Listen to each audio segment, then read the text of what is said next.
When Wallis Simpson paid a visit to Balmoral, the turbulent trip and the notorious triple-decker toasted sandwiches that rocked the royals and sparked the abdication crisis.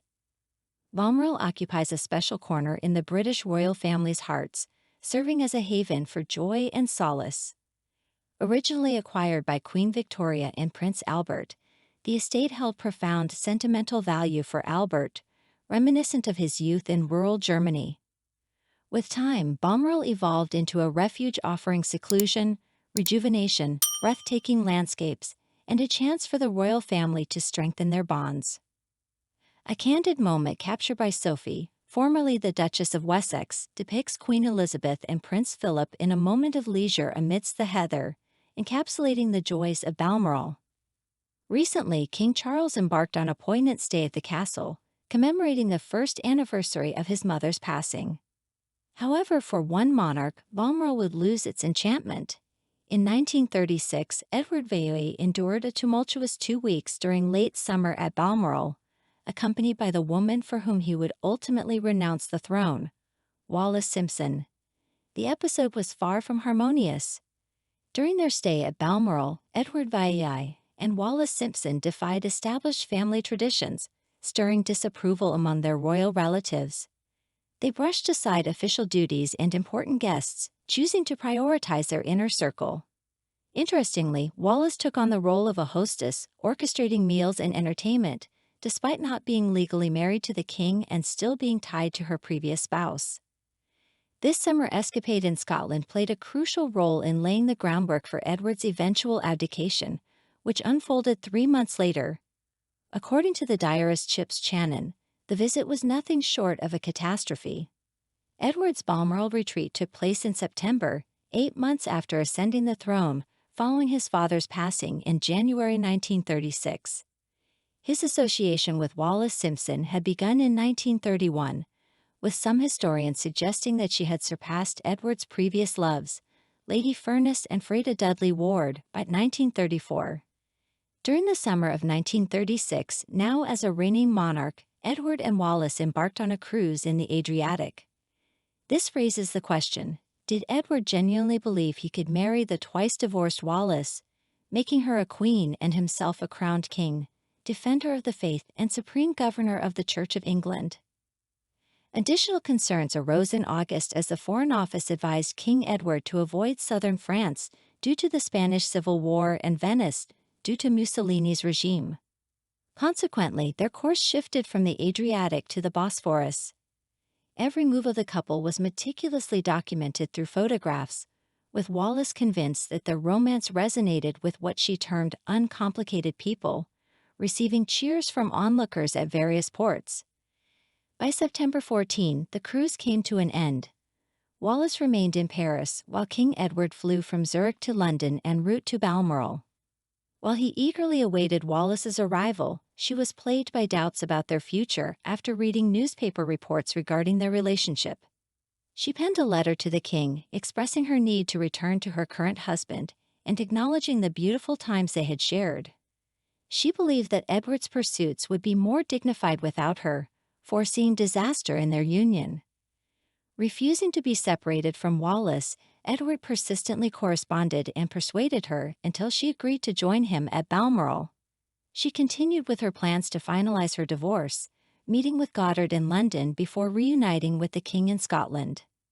Edward held a deep fondness for the Scottish Highlands, extolling its virtues in letters to friends: deer hunting, grouse shooting, fresh air, and outdoor activities.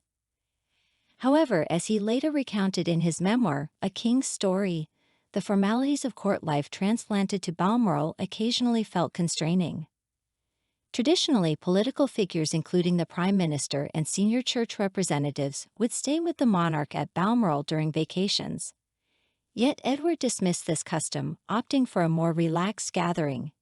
He invited Wallis, his American friend and golf partner Herman Rogers, Herman's wife Catherine, Esmond Harmsworth, later the second Viscount Rothermere, and Louis and Edwina Mountbatten for his first house party there as king. While the royal family typically participates in Scottish engagements during their Balmoral vacations, Edward's summer plans deviated from this norm. He declined an invitation to inaugurate the Aberdeen Infirmary, citing ongoing mourning for his father. Strangely, this didn't deter him from requesting that his brother, the Duke of York, later George VI, stand in for him. During that summer, while staying at Birk Hall several miles away from the main Balmoral residence, the Duchess of York had a conversation with Queen Mary. She expressed concerns about her and her husband representing Edward at the hospital opening, suggesting it would have been better if Edward had done it himself. If there's a place closely tied to happiness for the royal family, it's undoubtedly Balmoral. Ever since Queen Victoria and Prince Albert acquired it, the estate has symbolized a piece of Prince Albert's German rural upbringing and has offered seclusion, relaxation, breathtaking landscapes, and an opportunity for quality family time. A snapshot taken by Sophie, formerly the Duchess of Wessex, capturing the late Queen and Prince Philip sharing smiles amidst the heather, encapsulates the joys of Balmoral. Recently, King Charles embarked on a poignant stay at the castle, including the commemoration of his mother's first death anniversary. However, there was one monarch for whom Balmoral lost its allure. In 1936, Edward VI spent a fortnight of his late summer vacation there with Wallis Simpson, the woman for whom he'd eventually forsake the throne. The visit turned out to be far from smooth. Edward VI and Wallis Simpson broke away from numerous Balmoral customs, causing consternation among their royal kin. They disregarded official duties and important guests, opting to be surrounded by their friends.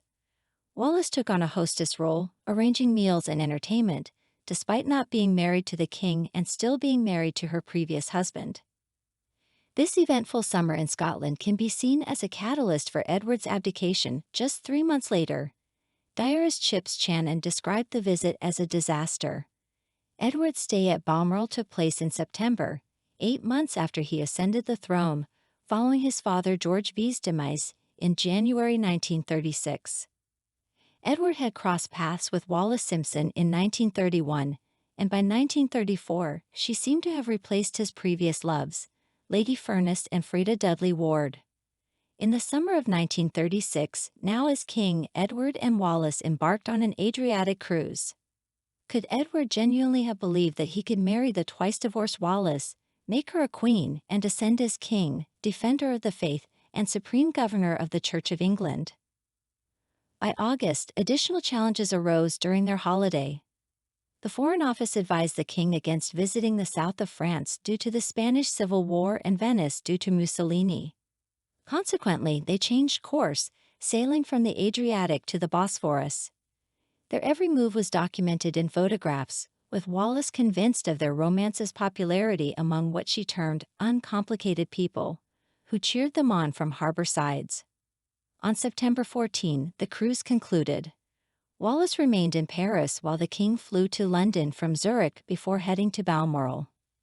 Initially, he anticipated Wallis's company, but she started to have doubts about their future after reading newspaper accounts of their relationship in Paris. In a letter to the king, she expressed her need to return to her former husband, citing the beautiful moments they had shared but believing their togetherness would lead to disaster. Edward persisted in his pursuit of Wallis, persuading her through calls and letters to join him at Balmoral. She also continued with divorce plans, meeting Goddard in London before heading to Scotland to be with the king. Edward cherished the Scottish Highlands and praised their appeal, including deer stalking, grouse shooting, and outdoor activities. However, he admitted in his memoir, A King's Story, that the formal routine transplanted from the court didn't always suit his tastes. While it was customary for politicians and senior church figures to stay with the monarch during their Balmoral holidays, Edward decided otherwise. He limited his first house party there as king to individuals he found enjoyable: Wallis, his American friend and golf partner Herman Rogers, and his wife Catherine, along with Esmond Harmsworth, later the second Viscount Rothermere, and Louis and Edwina Mountbatten. Typically, the royal family undertakes engagements in Scotland during their Balmoral stay. However, that particular summer, Edward rejected such obligations. He had received an invitation to inaugurate the Aberdeen Infirmary and communicated his refusal to the Lord Provost of Aberdeen, citing that the court was still in a period of mourning for his late father George B. Interestingly, this didn't prevent him from requesting his brother, the Duke of York, later known as George VI, to stand in for him. During that time, the Duke and Duchess of York were residing a distance away from the main residence at Balmoral, specifically at Birk Hall. This house would later become a summer retreat for the Duchess, who later became Queen Elizabeth the Queen Mother after becoming a widow. The house also served as a residence for Prince Charles, now king. In the same summer, the Duchess of York penned a letter to Queen Mary, the widow of George V. In her letter, she discussed the king's proposition for her and her husband to represent him in opening the hospital in Aberdeen. Evidently, she believed it would have been more appropriate for her brother-in-law to undertake the duty himself. Interestingly, she alluded to someone named Mrs. Simpson in her letter, but refrained from explicitly mentioning her. "I am secretly rather dreading next week, but I haven't heard if a certain person is coming or not. I do hope not, as everything is talked of up here." Her apprehensions were not unfounded. On the same day, September 23, the Duke and Duchess journeyed to Aberdeen to perform the hospital opening. King Edward drove to the city as well. However, his purpose was to greet Mrs. Simpson upon her arrival by train, sparing her the need to travel the branch line to Balmoral. Even with his motoring goggles on, he was recognized, and this event led to 2 front-page photos in the evening paper, one featuring the Duke and Duchess at the hospital, and another showcasing the king welcoming his guests at the station. This incident foreshadowed the abdication that would follow several months later, the Duke and Duchess of York stepping into the royal breach to fulfill their responsibilities, while King Edward chose to be with Mrs. Simpson. The incident in Aberdeen caused quite a stir and gave rise to speculations among courtiers. Notably, in the court circular, the publication that detailed royal engagements, King Edward ensured that Wallis Simpson was listed ahead of the Duke and Duchess of York, who would eventually become king and queen. Tommy Lascelles, a courtier who would later serve George VI and his daughter Elizabeth II as a private secretary, didn't hold back his criticism of Edward. He had no real friends for whom he gave a straw. His private secretaries had a devil of a time. The Duke and Duchess of York were incensed, feeling they were being portrayed as endorsing the king's actions. Back at Birk Hall, they likely found sympathy in Cosmo Lang, the Archbishop of Canterbury, whom they had invited after he was excluded from the king's invitation to Balmoral. There had been long-standing tensions between him and Edward, particularly over discussions about Edward's coronation. Despite their unease stemming from the Aberdeen incident, the Duke and Duchess agreed to Edward's invitation to dine at Balmoral. Curiously, Wallis Simpson was involved in planning the meals and evening entertainment. However, this invitation only exacerbated tensions between the two couples. Author Michael Thornton pieced together the events of the evening based on the account of someone who had heard about it from an eyewitness. During the event, Wallis behaved as if she were the hostess, despite not being married to the king at the time, and went forward to greet the Duke and Duchess. The Duchess walked past her, remarking audibly, "I came to dine with the king." In a letter to Queen Mary, the Queen Mother's official biographer, William Shawcross, quoted the distressed Duchess of York, highlighting the extent to which divorce, as Wallis was already divorced once, rendered someone socially unacceptable in 1936. "I feel that the whole difficulty is a certain person," the Duchess wrote. "I do not feel that I can make advances to her and ask her to our house, as I imagine would be liked, and this fact is bound to make relations a little difficult. The whole situation is complicated and horrible, and I feel so unhappy about it sometimes." There's also a hint of personal animosity, suggesting the Duchess of York recognized Wallis's snobbish tendencies, akin to those prevalent in London high society, and looked down upon her, perceiving her as unsophisticated, even dubbing her Cookie to Edward. The rapport between Elizabeth, the Duchess of York, and the king had indeed grown strained. Previously, terms of endearment like "Darling David," as she had affectionately called him, would have been appreciated.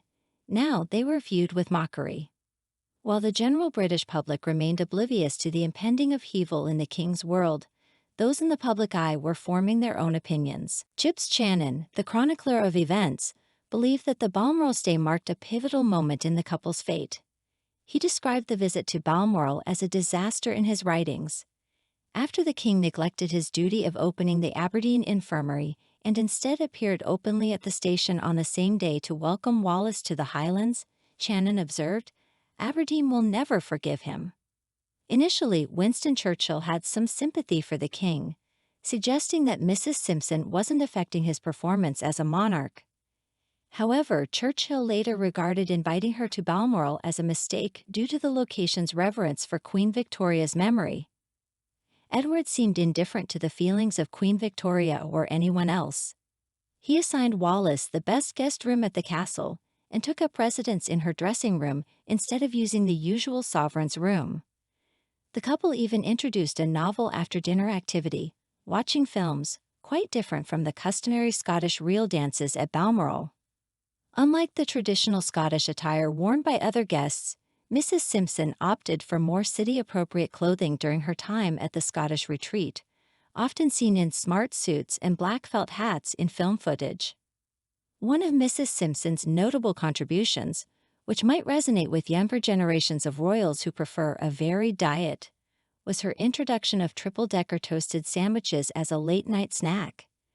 This innovation didn't sit well with the already overburdened kitchen staff, who were dealing with the consequences of Edward's staff cuts at Balmoral. Following the king's return to London from Scotland, events unfolded rapidly. Prime Minister Stanley Baldwin and Archbishop Cosmo Lang came back from their summer breaks to find their desks piled with letters from concerned British citizens abroad. These letters detailed foreign press reports about the king's relationship with Mrs. Simpson. Due to the strained relationship between Lang and the king, Baldwin, along with other prominent public figures, believed it was his responsibility to broach the subject with the king. Initially avoiding direct mention of Mrs. Simpson, Baldwin conveyed to the king that the public expected a higher standard from their monarch, particularly after the war. He then revealed the volume of letters he had received concerning Mrs. Simpson. According to Edward's biographer, Francis Donaldson, Baldwin then cautioned the king, "I believe you understand our people. They might tolerate a lot in private matters, but they won't accept this kind of thing from a public figure." When they read about Mrs. Simpson's visit to Balmoral in the court circular, they felt resentful. Baldwin then requested the king to postpone Mrs. Simpson's pending divorce from her second husband. However, Edward argued that her divorce was a private matter, and he couldn't exert influence solely due to their friendship. Baldwin considered this the only lie the king ever told him. The tipping point arrived on December 1. While the American press continued to speculate about the king's marriage to Wallis, the British media remained silent until a bishop spoke out. At an obscure conference, the Bishop of Bradford, Dr. Alfred Blunt, alluded to the king's need for prayer and hoped he demonstrated awareness of it. This comment, as reported by the Press Association, triggered a deluge of British reporting and commentary. Within 9 days, Edward abdicated the throne, and Mrs. Simpson's chances of becoming queen evaporated. The idyllic days at Balmoral, when she briefly oversaw the royal family's vacation home, felt like a distant memory. By mid-October, Edward held a meeting with Prime Minister Stanley Baldwin and shocked him by asserting his determination to marry Wallis Simpson and become her third husband. Baldwin was appalled. Meanwhile, preparations continued for the king's coronation, although he paid minimal attention and delegated representation to the Duke of York at meetings. By November, the king received a letter from Alexander Hardinge and senior ministers cautioning him that journalists would soon break their silence regarding his relationship with Mrs. Simpson. Dear friend, if you like everything new about the royal family and don't want to miss all the novelties, subscribe to our channel and like it. By doing so, you take part in our development. We work for you.